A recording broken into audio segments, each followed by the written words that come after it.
माताजी, पाषाण आदि अचेतनों की अपेक्षा वृक्ष आदि जीव श्रेष्ठ हैं। उनसे सांस लेने वाले प्राणी श्रेष्ठ हैं। उनमें भी मन वाले प्राणी उत्तम और उनमें उनमें उनसे इंद्रियों की वृत्तियों में से युक्त प्राणी श्रेष्ठ है।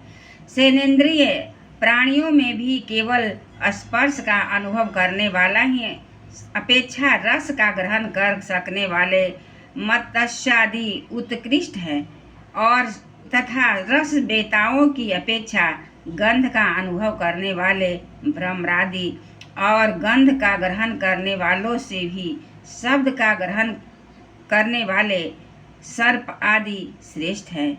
उनसे भी रूप का अनुभव करने वाले काकादि उत्तम है और उनकी अपेक्षा जिनके ऊपर नीचे दोनों ओर दांत होते हैं वे जीव श्रेष्ठ है।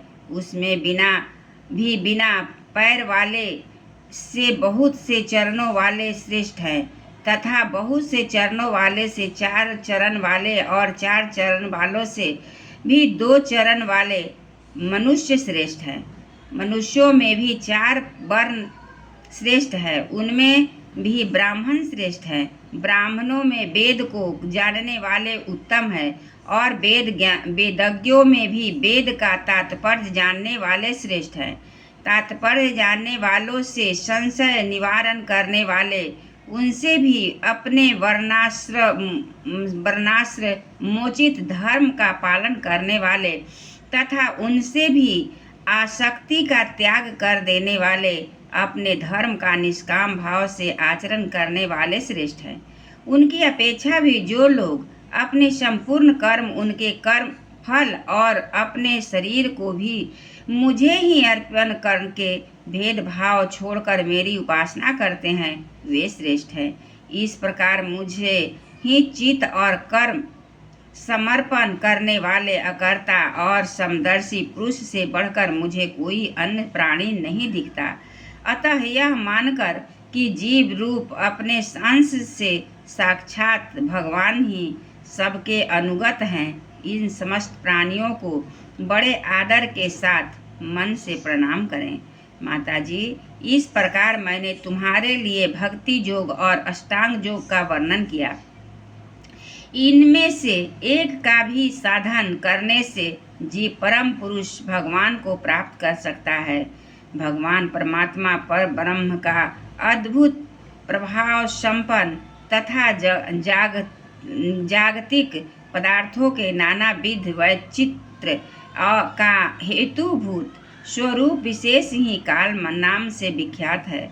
प्रकृति और पुरुष इसी के रूप हैं तथा उनसे यह पृथक भी विरतक भी है। नाना प्रकार के कर्मों का मूल अदृष्ट भी यही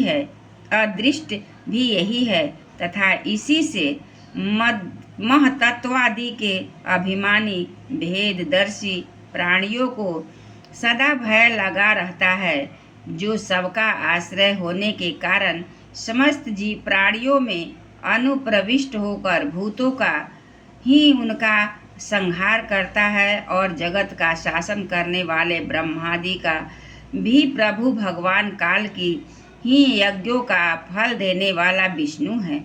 इसका न तो कोई मित्र है, न कोई शत्रु, न कोई सगा संबंधी ही है। यह सर्वदा सजग रहता है और अपने स्वरूप भूत श्री भगवान को भूलकर जोग रूप प्रमाद में पड़े हुए प्राणियों पर आक्रमण करके उनका संहार करता है। इसी के भय से वायु चलता है, इसी के भय से सूर्य तपता है, इसी के भय से इंद्र वर्षा करते हैं और इसी के भय से तारे चमकते हैं। इसी से भयभीत होकर औषधियों के सहित लताएं और सारी वनस्पतियां समय समय पर फल फूल धारण करती है। इसी के डर से नदियां बहती है और समुद्र अपने मर्यादा से बाहर नहीं जाता।